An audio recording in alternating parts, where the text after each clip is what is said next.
Hello, my name is Yashaswini Verma, and I'm going to talk about the topic nationalization of banks in India post 1969. The nationalization of banks in India in 1969 was a significant event in the country's economic history. It was driven by then Prime Minister Indira Gandhi and aimed to achieve several objectives, including expanding banks to rural areas, promoting financial inclusion, and directing credit towards sectors that were neglected by the private banks. So, to talk about this nationalization, before 1969, the Indian banking sector was dominated by private and foreign banks, which primarily cater to the needs of urban areas and large institutions. There was limited access to banking services in rural areas and for small scale enterprises. So the objective of this nationalization was expansion of banking services to rural areas and semi-urban areas, the promotion of priority sectors, for example, agriculture, small scale industries, and other priority sectors that were included. uh, Control over the credit allocation. So, to ensure that credit allocation aligns with government's economic and social objectives.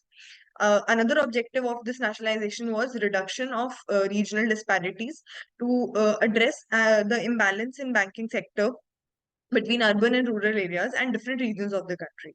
So, for the process of this nationalization, on July 1969, the Indian government announced the nationalization of 14 major private banks, which accounted for around 85% of country's banking assets at that time. These banks were taken over by the government and became subsidiaries of the newly created State Bank of India, that is SBI.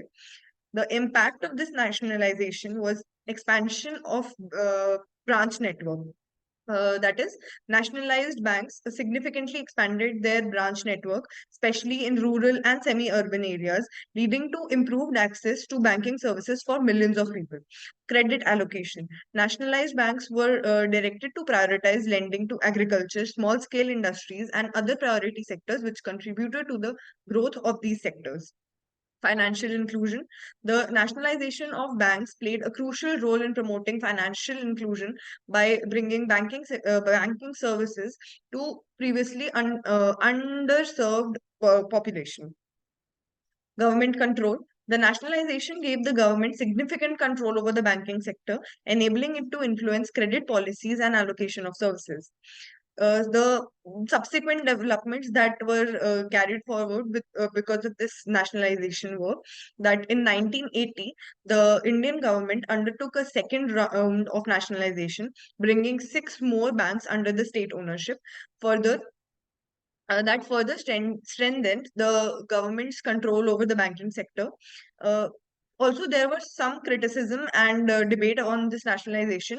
That was the nationalization of banks in India has been a subject of debate, with the critics arguing that it led to inefficiencies, politicization of banking operations, and a decline in the quality of services.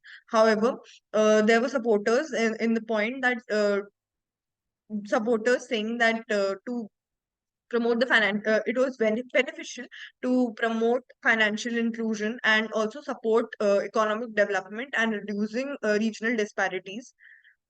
Overall, the nationalization of banks in India post 1969 had a profound impact on the country's banking sector and economy, shaping its development and trajectory for the decades to come.